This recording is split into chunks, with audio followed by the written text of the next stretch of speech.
Bueno, bienvenidos a este estudio de Hechos, el libro de los Hechos de los Apóstoles.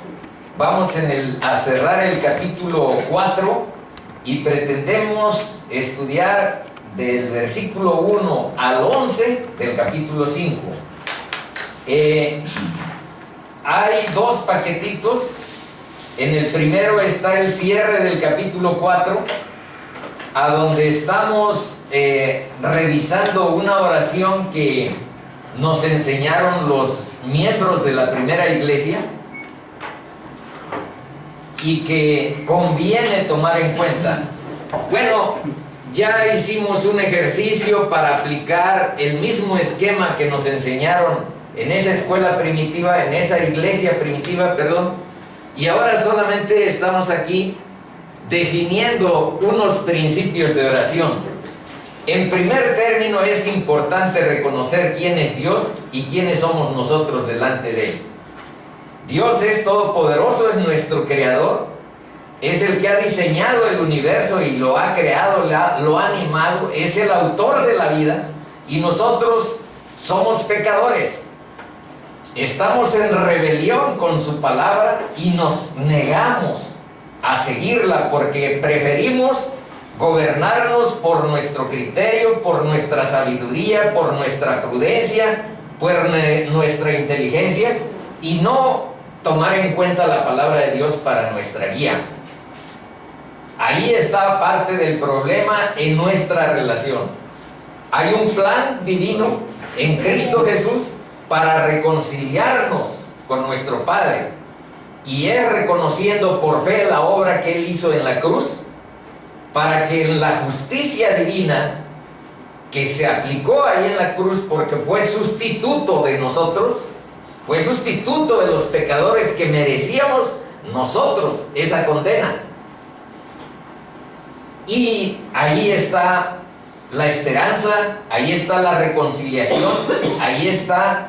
Pero tenemos que recibir a Jesús, aceptar su palabra, sus mandamientos y seguirlo. Seguirlo. Ya hemos dicho aquí qué significa seguirlo.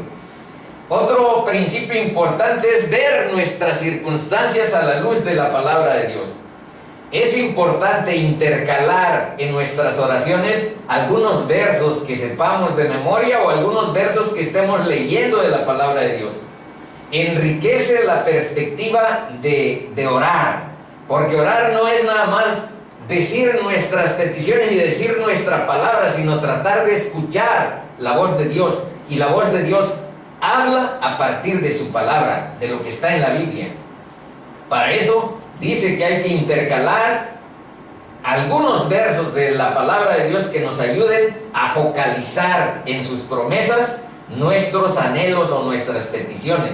Pero también hay que aclarar que no se ora para doblarle la mano a Dios, para que Él haga nuestra voluntad. Dios es Dios y hay que aprender a dejar en su voluntad lo que a nosotros mejor nos convenga.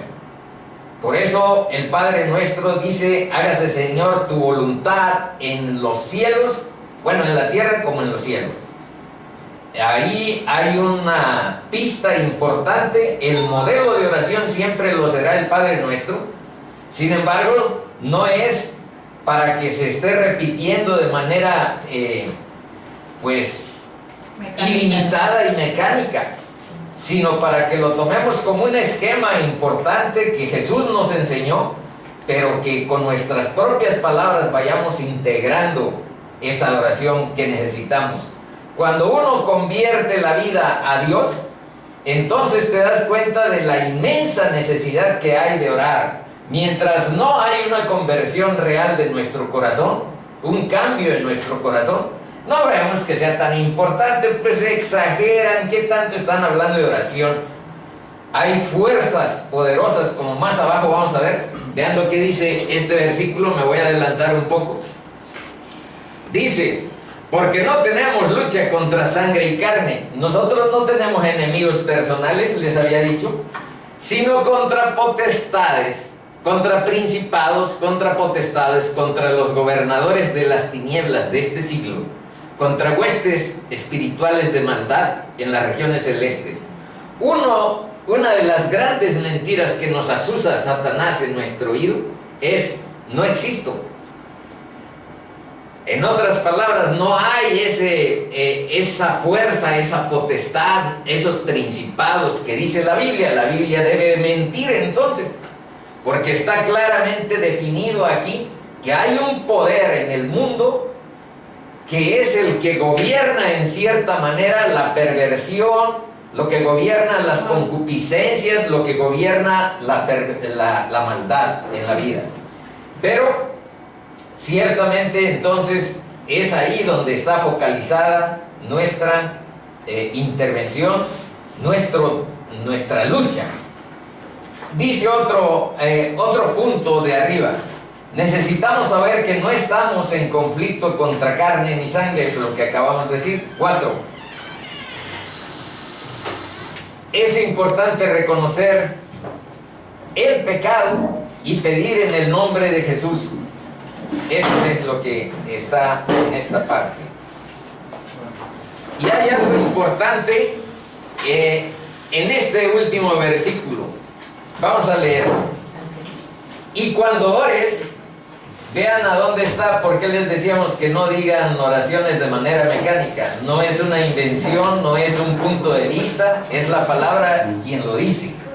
Y cuando ores, no seas como los hipócritas, porque ellos aman el orar en pie en las sinagogas y en las esquinas de las calles para ser vistos por los hombres. De cierto os digo que ya tienen su recompensa. Y ahí va la pista, ahí va la recomendación. Mas tú, cuando ores, entra en tu aposento y cerrada la puerta, ora a tu Padre que está en secreto. Y tu Padre que ve en lo secreto te recompensará en público. Y orando, no uséis vanas repeticiones. Ahí está lo que habíamos mencionado. Oye, si está haciendo, ya no enfría suficiente. Además, Sí. te dije que lo cambiara de frente. Lo voy a cambiar de plano. Es que entre más gente haya va, se enclaustra un poquito más. Sí. Es que de frente. Y si estaba enfrente. Sí. Estaba enfrente, nomás que- Pero qué ocurrencia. Lo cambié. Bueno. Bueno, no uséis vanas repeticiones como los gentiles que piensan que por su palabrería serán oídos. No es así. Y hay que focalizar en muchas ocasiones nuestras oraciones a la gracia, el poder de la gracia de Dios. Dice: para que os dé conforme a las riquezas de su gloria, el ser fortalecidos con el poder en el hombre interior por su espíritu. Sin ese poder interior, es probable que las tomas de decisiones que hagamos en nuestra vida cotidiana no tengan la pizca de sabiduría y de prudencia que provienen de Dios. Por eso es el Espíritu el que fortalece nuestro hombre interior para tomar decisiones más apropiadas. Bueno, estos son los últimos versos del capítulo 4 que estamos procurando cerrar. Dicen: y con gran poder los apóstoles daban testimonio de la resurrección del Señor Jesús, y abundante gracia era sobre todos ellos. Así que no había entre ellos ningún necesitado, porque todos los que poseían heredades o casas las vendían y traían el precio de lo vendido, y lo ponían a los pies de los apóstoles, y se repartía a cada uno según su necesidad. Entonces José, vean esta historia porque se enlaza directamente con el capítulo 5 que hoy vamos a iniciar. Entonces José, a quien los apóstoles pusieron por sobrenombre Bernabé, que traducido es hijo de consolación, levita natural de Chipre, como tenía una heredad, la vendió y trajo el precio y lo puso a los pies de los apóstoles. Deben de saber que este Bernabé lo vamos a ver en el capítulo 11, lo vamos a ver en otros capítulos de Hechos, como el fiel compañero de Pablo en los viajes primeros que realizó llevando la palabra de Dios a distintas latitudes del mundo conocido: Tesalónica, Antioquía, Éfeso especialmente. Por ahí anduvo con Pablo, Bernabé que aquí aparece por primera vez y que se llamaba José. Por alguna razón aparecen muchos apodos. A Pedro ahora te vas a llamar, o a Cefas ahora te vas a llamar Pedro. A otros les fueron cambiando. Aquí a Bernabé, bueno, Pablo se llamaba Saulo, Saulo de Tarso. Bueno, él fue el que se puso como nombre Pablo porque quería expresar que era muy pequeño para la carga, para la gran misión que Dios le había encomendado. Él se sentía chiquito. Entonces, a mí llámenme Pablo, el más pequeño de los apóstoles, el que persiguió a la iglesia. Bueno, aquí hay una verdad que sí conviene ir asentando con firmeza y además tomándola como un punto de referencia importantísimo. Es la verdad, la piedra angular de la fe cristiana, la resurrección. Arriba este comentario está porque dice que los apóstoles daban testimonio de la resurrección del Señor Jesús y abundante gracia era sobre todos ellos. Y aquí dice que la resurrección es la piedra angular de la fe cristiana. Ahí es donde se cimenta todo nuestro sistema de culto y de acercamiento, de relación con Dios, en constatar y saber testimoniar que Cristo resucitó. Y vean lo que significa. En su muerte, Él provee expiación por el pecado. ¿Qué significa expiación? Significa que otro recibe, digamos que el castigo, la condenación. Los chivos expiatorios, bueno, los corderos expiatorios eran sin mancha, eran corderitos, pues, ¿cómo les diré? Virginales, que no tuvieran ningún defecto.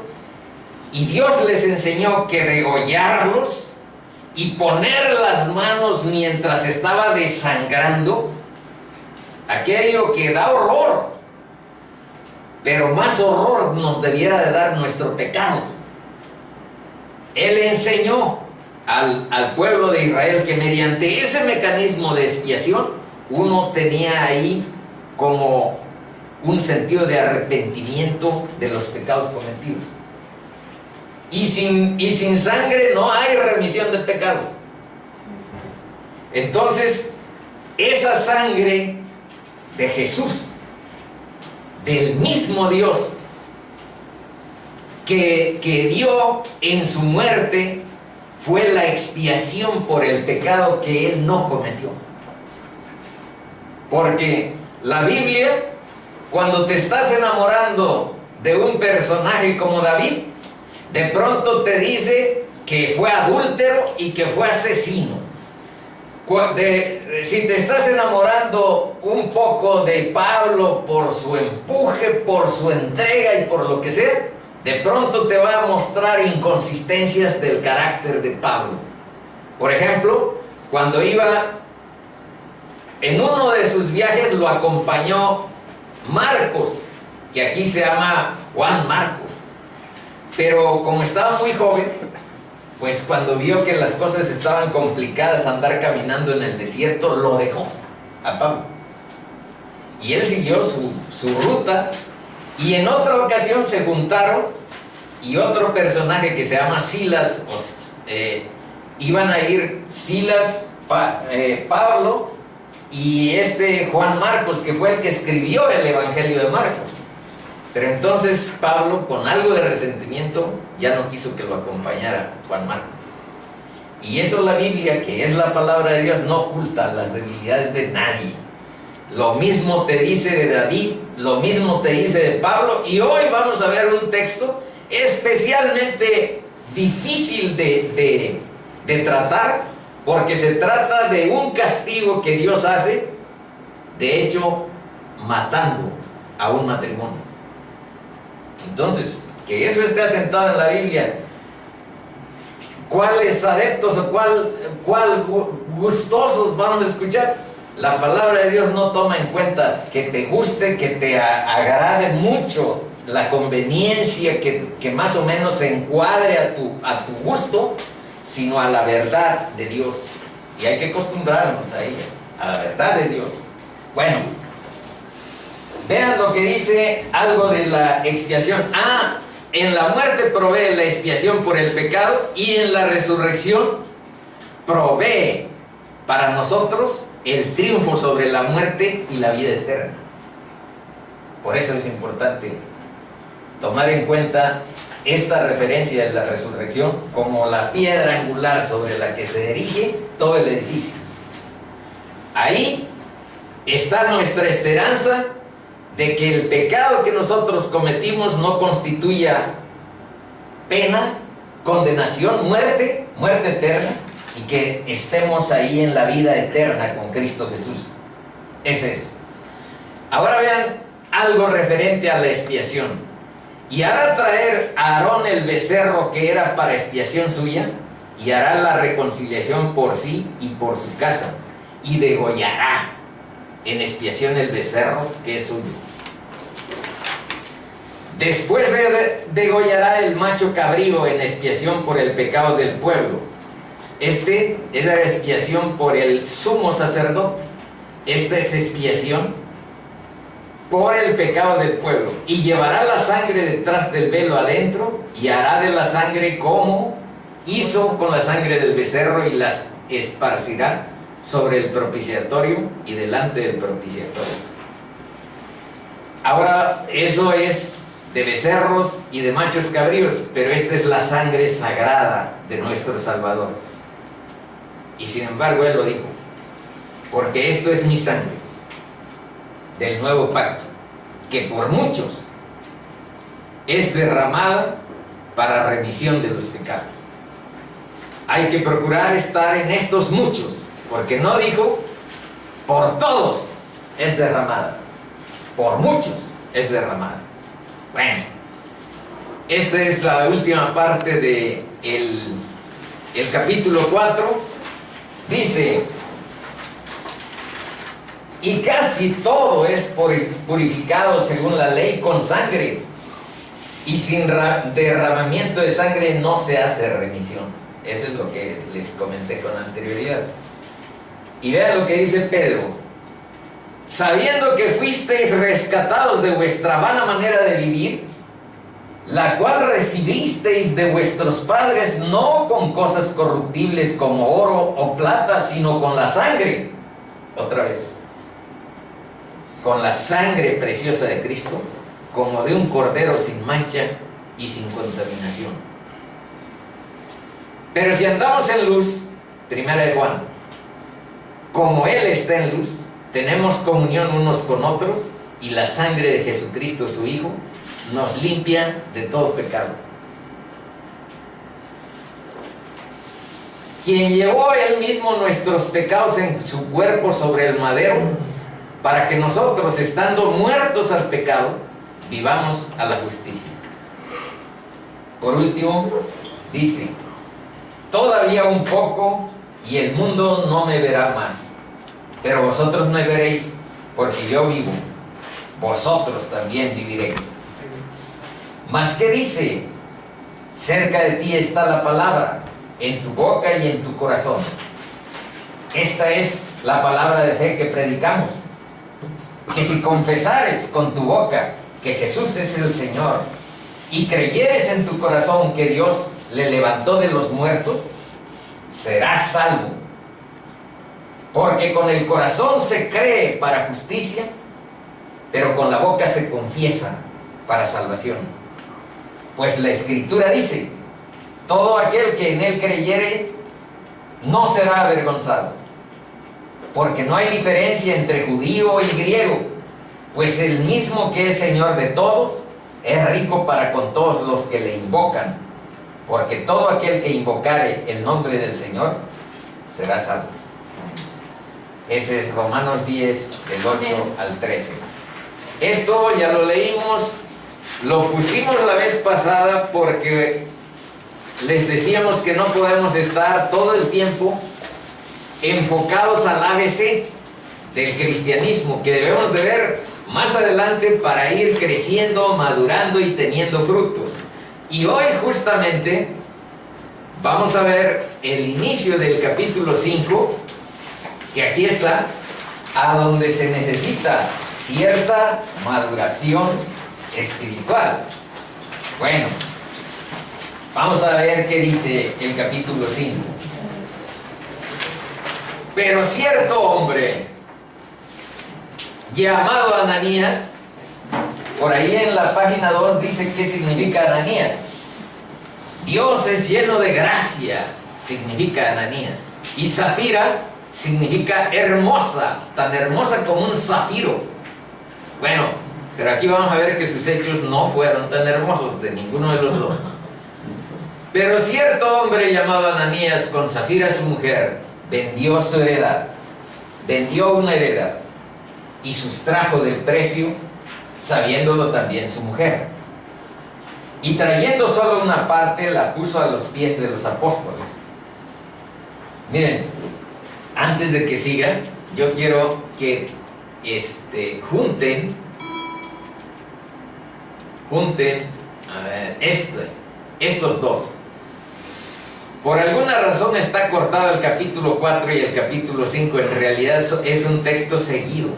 Vamos a leer estos dos y a continuar allá.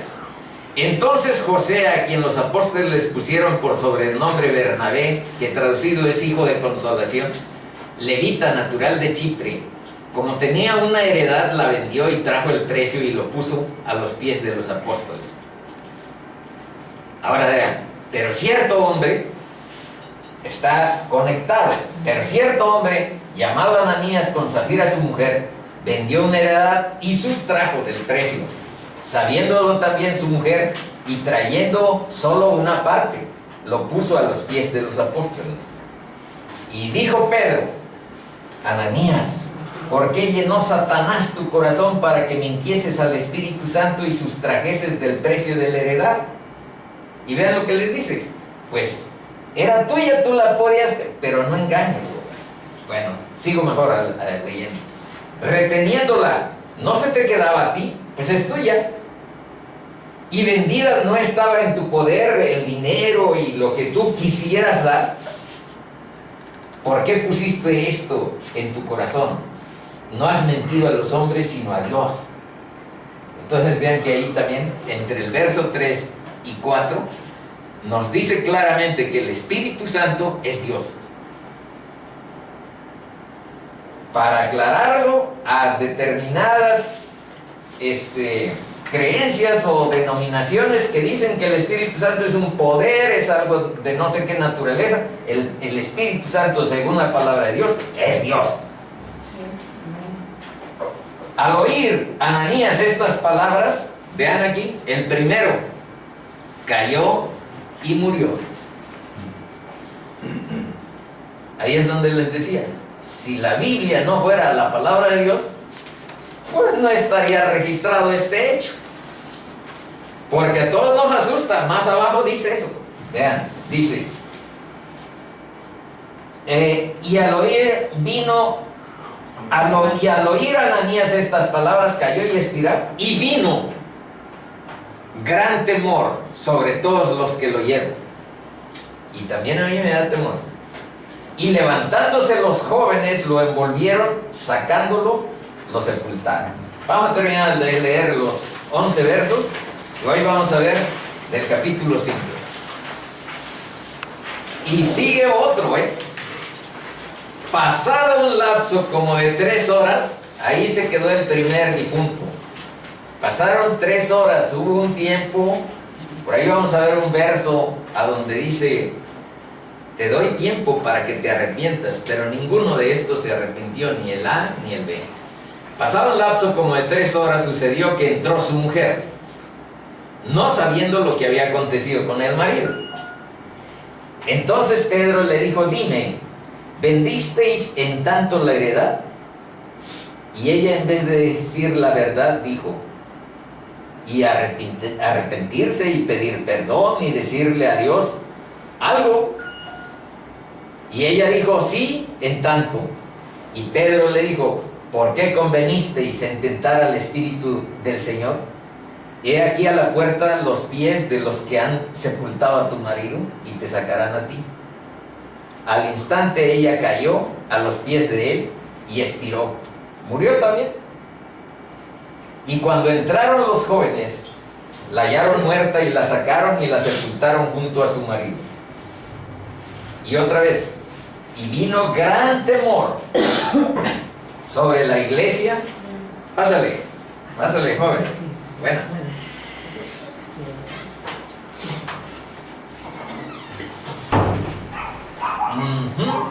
Y vino gran temor sobre toda la iglesia y sobre todos los que oyeron estas cosas.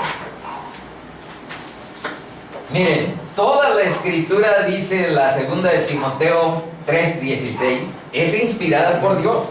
Así es que no le podemos quitar esos por incómodos. Esos versos, esos 11 versos nos incomodan, nos atemorizan. Toda la escritura es inspirada por Dios. Es útil para enseñar, para redarguir, para corregir, para instruir en justicia. Y la palabra dice, a fin de que el hombre de Dios sea perfecto, enteramente preparado para toda buena obra.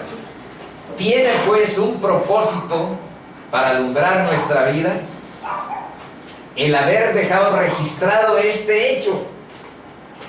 Dios ha permitido que esta historia fuera inspirada por el Espíritu Santo, porque a todos nosotros nos está desafiando a despertar a distintas áreas espirituales. Una de ellas, la primera es la generosidad, la segunda es la verdad y la tercera es la honestidad.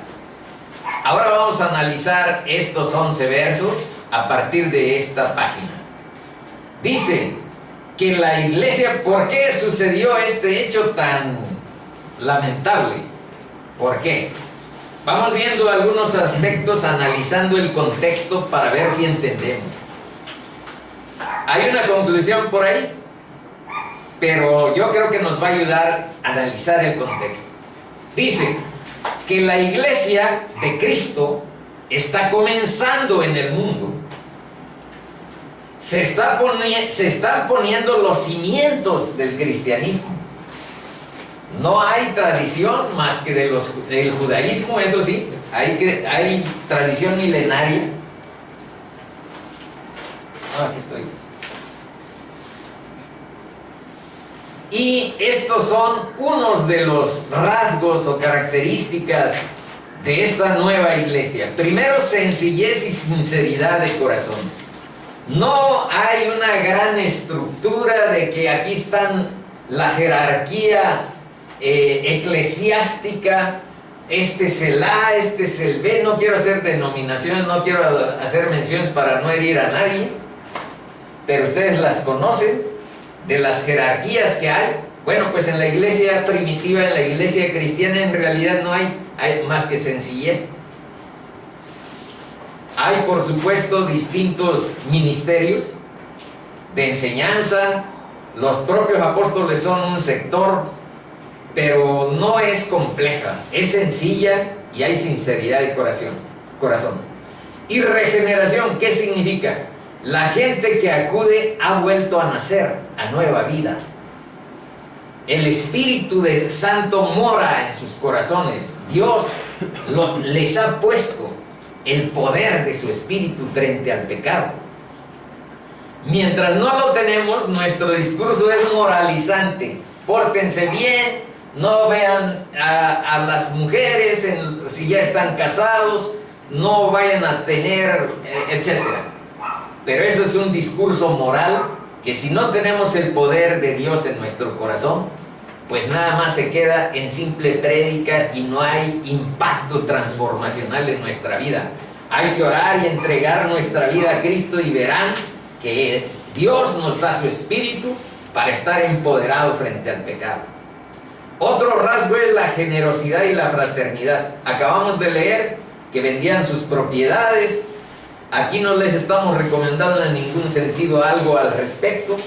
Estamos analizando la generosidad y la fraternidad como aspectos cruciales en lo que es el perfil de ser un cristiano. No necesitamos rendirle algo de nuestra generosidad a A o a B persona. Nosotros tenemos ahí un escenario abierto a donde las necesidades de la gente son pasmosas en cuanto a la miseria en la que vive. Y nuestra comodidad y nuestra riqueza aquí enmojeciéndose mientras no sale de nuestro egoísmo algo de generosidad, algo de lo que tiene que ver la fraternidad humana. Bueno, entonces cuando hacemos estas menciones no tienen un sesgo particular, sino abierto. Luego, hay en esta iglesia señales y prodigios. Vimos cómo Pedro y Juan fueron los vehículos de Dios para levantar un cojo que tenía 40 años, que nunca había parado firmes, y lo levantaron. Y más adelante vamos a ver otras señales y prodigios todavía más asombrosos. Entonces, ¿qué está pasando? Y perseveraban en la doctrina de los apóstoles y la oración, que la presencia de Dios está muy ahí. Y aquí dice, hay un matrimonio que pretende engañar, jugar a las apariencias, a la simulación, a la hipocresía, y pudo haber engañado a todos los que estaban en la congregación. A Pedro lo pudieron haber engañado con toda facilidad, pero ante Dios es muy difícil que podamos nosotros engañar. Y aquí está la evidencia de este atrevimiento. Aquí se dice, vamos en la página 3, aquí se ha hablado, aquí estamos hablando de este lugar, de esta enseñanza. Se ha hablado de la trivialización del pecado. Trivializarlo es hacerlo chiquito, minimizarlo. Y les hemos propuesto a todos ustedes que han venido con anterioridad, abiertamente, que nadie se engañe o trate con liviandad su pecado frente a Dios. Nosotros no sabemos. Por ejemplo, aquí, vean que se trataba de mentira y de hipocresía. ¿Qué diríamos nosotros que es un pecado digno de tomar las cosas que Dios tomó sobre esta pareja? Pues que son pecados pequeños. Yo diría que son pecados pequeños. Todo mundo miente en alguna proporción. Hay hasta la llamada mentira piadosa. Pues también se presta a hacer pecar a los hermanos eso, ¿no? Porque, por ejemplo, ahí van a empezar, si no les pasaba nada, iban a empezar los chismes.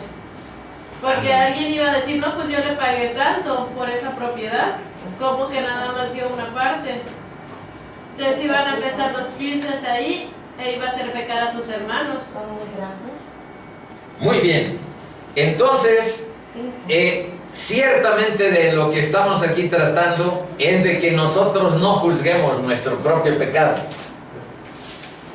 Nosotros hay que confesarlo ante Dios sin justificarlo.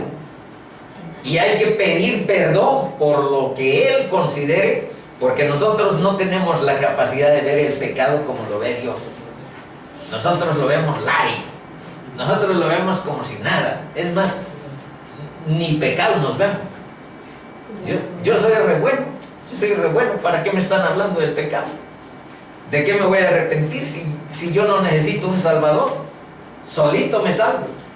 Eso es lo que quiere decir esa arrogancia y esa soberbia en la que todos nosotros crecimos. Sí necesitamos un salvador, y a veces Dios ocupa el miedo a la muerte. Si tú tienes miedo a la muerte, estás cerca de buscar un salvador. Entonces Dios ocupa el miedo a la muerte para que nosotros procuremos un salvador y lleguemos a Él rendidos. y pidamos sujetarnos a sus mandamientos para seguirlo, honrando su nombre con nuestra vida. Entonces, este mensaje tiene esa búsqueda. Poner el terror, poner el miedo a la muerte. El pago del pecado es muerte. Eso lo hemos dicho aquí con cierta frecuencia y por eso no lo pusimos, porque ya está algo usado el versículo. Bueno, dice que el perdón de nuestras rebeldías y transgresiones no es por alguna buena obra que nosotros podamos hacer. El que piense que se puede salvar por buenas obras, pues que lea el capítulo 64 o 60, no estoy tan seguro en este momento, de Isaías, a donde dice que nuestras buenas obras son trapos de inmundicia frente a Dios. Trapos de inmundicia. Entonces no es por fe en la obra que sí Dios ve perfecta, la de Cristo en la cruz. Esa es la fe que nos salva. Hay que pedir en oración que Dios nos dé fe de arrepentimiento, fe de salvación y claridad sobre la justicia que hubo en la cruz, en la sangre y muerte de Jesús, en la resurrección que acabamos de ver. Entonces ahí es donde está el perdón de pecados, y lo que abajo está esquematizado. Dice, o por ofrecer disculpas. No es nada más, el arrepentimiento no es nada más, discúlpame Dios, la regué. El arrepentimiento supone un cambio de dirección, un cambio, una transformación, una entrega, sino por la justicia de Dios, por la obra de Jesús en la cruz, tomó en nuestro lugar. Y aquí está un esquema. El mejor regalo de creer en el Evangelio, tener fe en Cristo y aceptarlo como Salvador y Señor, no solo es tener el perdón de pecados y la vida eterna, sino que Dios nos ve la justicia de Cristo imputada a nosotros. O sea, nos ve justos, nos ve bien. Hay muchos versos que dicen eso. Yo nada más escogí algunos al respecto. Vamos a leerlos. Porque la tristeza que es según Dios produce arrepentimiento para salvación. ¿De qué no hay que arrepentirse?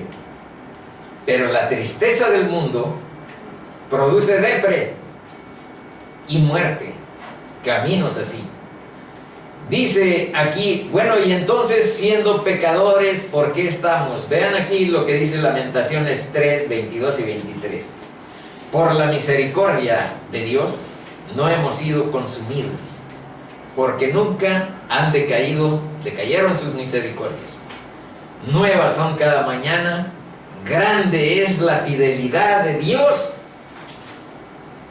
De otra manera, sería más frecuente este tipo de eventos como los que estamos analizando, a donde el pecado tiene las consecuencias casi inmediatas de lo que cuesta, de lo que es.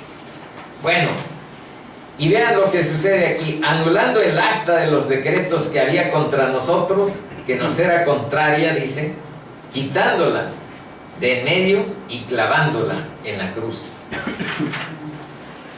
Ahora veamos algo relacionado con qué cosa quiere decir iglesia.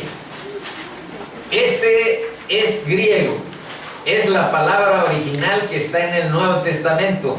Acuérdense que el Viejo Testamento de la Biblia está escrito en dos idiomas, el hebreo y el arameo.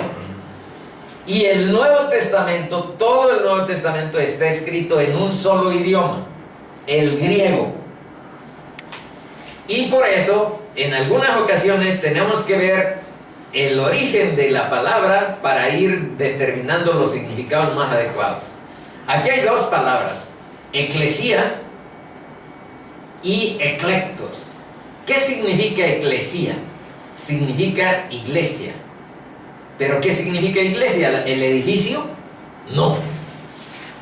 Significa una reunión popular, una asamblea, una congregación, una concurrencia o una comunidad cristiana de miembros en la tierra. Ese es el sentido de la iglesia. La iglesia no es el edificio, sino la congregación, la concurrencia, la reunión de la gente. Nosotros somos en este momento una iglesia. Además, acuérdense que Dios dijo, donde 2 o 3 se reúnen en mi nombre, ahí estoy, en medio. Bueno, bienvenido, bienvenido. Amén. Eclectos. ¿Qué significa eclectos? Significa selectos, escogidos, elegidos, seleccionados, favoritos. Yo no quiero alimentar su de por sí grande ego,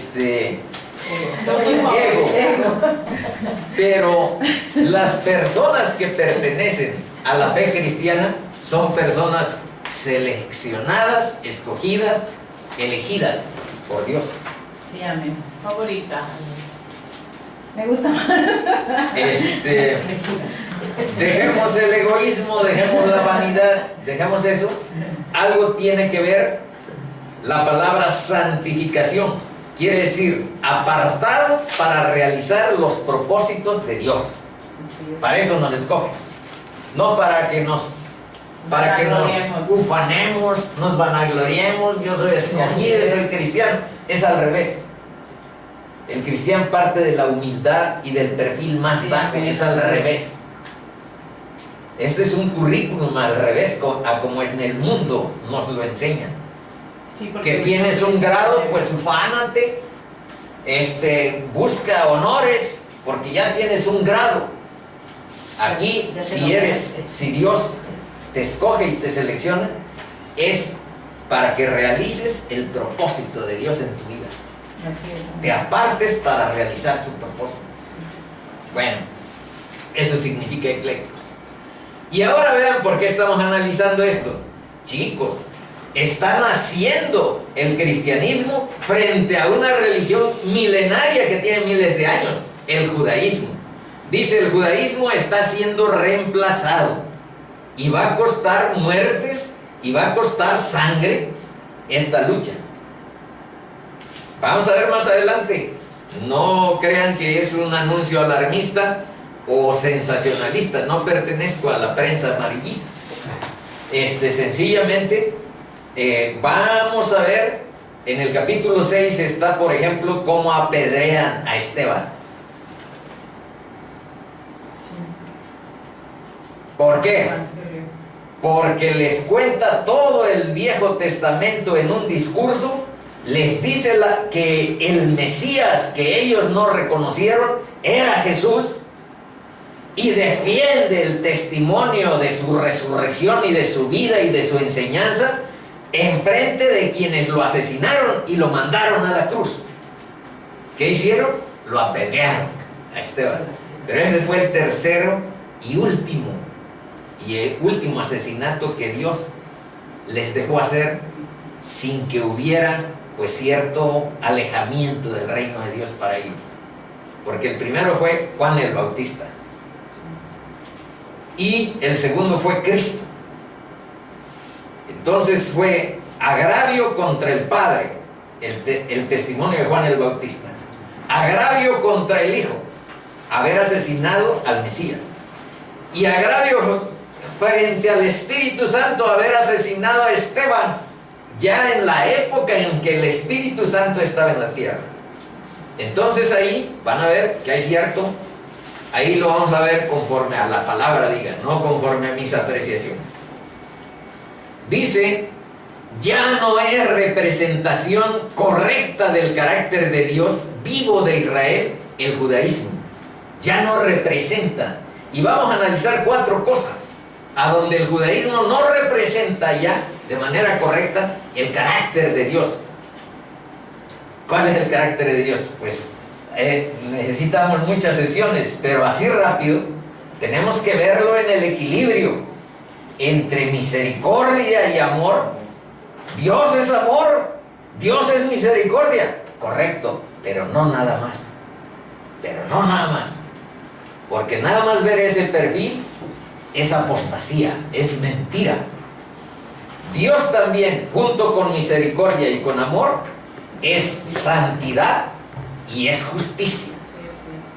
Aquí estamos viendo, estos versos hablan de justicia y de santidad, no hablan de misericordia y amor. Y sin embargo, es amor y es misericordia. Pero el carácter entonces es procurar ver ese balance, esa integridad, no verlo conforme a nuestra conveniencia, sino conforme a la palabra lo define.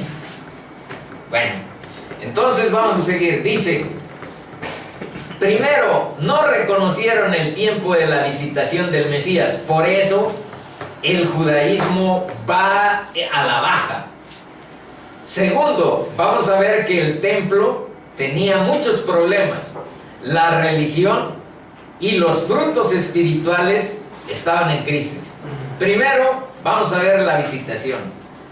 Dice Juan 1:11 que a lo suyo vino y los suyos no le recibieron.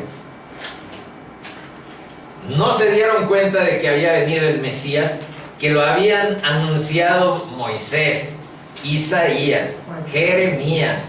¿Quién? Juan el Bautista. Juan el Bautista, ya cuando Cristo estaba. Pero muchos profetas anunciaron.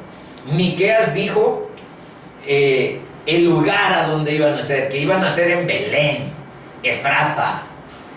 Otros profetas anunciaron al Mesías.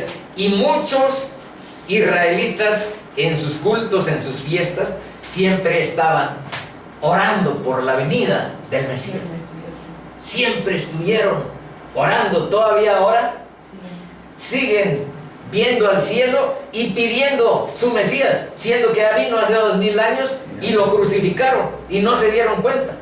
Pero ahorita hay muchos judíos que todavía están esperando al Mesías, con base en las promesas que están en el Viejo Testamento de que vendrían. Bueno, dice, diciendo, bendito el Rey que viene en el nombre del Señor, paz en el cielo y gloria en las alturas. Entonces algunos de los fariseos, esta fue la entrada triunfal a Jerusalén de parte de Cristo. Entonces algunos fariseos de entre la multitud le dijeron, Maestro, reprende a tus discípulos, ¿cómo es eso de Rey? Paz en el cielo, gloria en el cielo. Reprende a tus discípulos. Y vean lo que les dijo Cristo. Él respondiendo les dijo, os digo que si estos callaran, las piedras clamarían. Y cuando llegó cerca de la ciudad, al verla, lloró sobre ella diciendo, oh, si también tú conocieseis a lo menos en este tu día lo que es para tu paz, mas ahora está encubierto de tus ojos. Porque vendrán días sobre ti cuando tus enemigos te rodearán con vallado y te sitiarán, y por todas partes te estrecharán, y te derribarán a tierra y a tus hijos dentro de ti, y no dejarán de ti piedra sobre piedra, por cuanto no conocisteis el tiempo de tu visitación. Esta es una profecía que se cumplió en el año 71. Si ponemos que Cristo murió en el año 33, en el año 71 hubo la destrucción de Jerusalén. Tal y como aquí les dijo, no quedó piedra sobre piedra, porque incendiaron el templo, y como ahí había muchos objetos de oro puro, se derritieron por el fuego, y penetró ya algo licuado el oro entre las piedras y se fue hacia abajo. Entonces estos horrendos y brutales conquistadores cavaron sobre piedra, movieron piedra sobre piedra del templo, tal y como dijo Jesús, y no dejarán en ti piedra sobre piedra. Para sacar el oro tuvieron que mover piedras que estaban en los cimientos. Entonces, tal y como lo dijo Jesús, aconteció. Prueba fehaciente de que era el Mesías, pero ellos no lo vieron. Ahora vamos a ver algo relacionado con...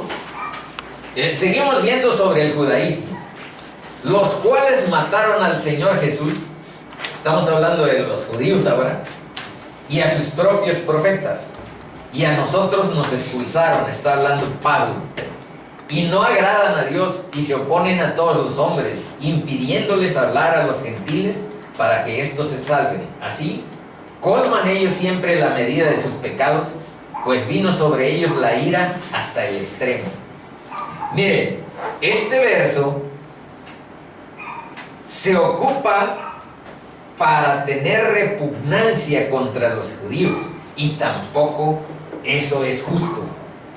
Los judíos nos dieron a Jesús, a nuestro Salvador. Los judíos mantuvieron la palabra de Dios, nos dieron la Biblia. Los judíos nos dieron a los profetas. Y hay una palabra desde Génesis que dice: los que te maldigan, yo maldeciré. Si ustedes maldicen a los judíos, Dios los puede maldecir a ustedes. Sí, porque es su pueblo. Es su pueblo, sigue siendo su No pueblo. quiere aún. Porque dijo: ustedes serán mi pueblo por estatuto perpetuo. ¿Qué significa? Per secula seculorum. Por los siglos de los siglos ustedes serán mi pueblo. Y él no Que puede. mataron al Mesías, que no sé, todo eso les ha menguado Sí, sí. su influencia y su relación con Dios, pero siguen siendo el pueblo de Dios. Lean Apocalipsis y hasta el último en Apocalipsis hay un sitio para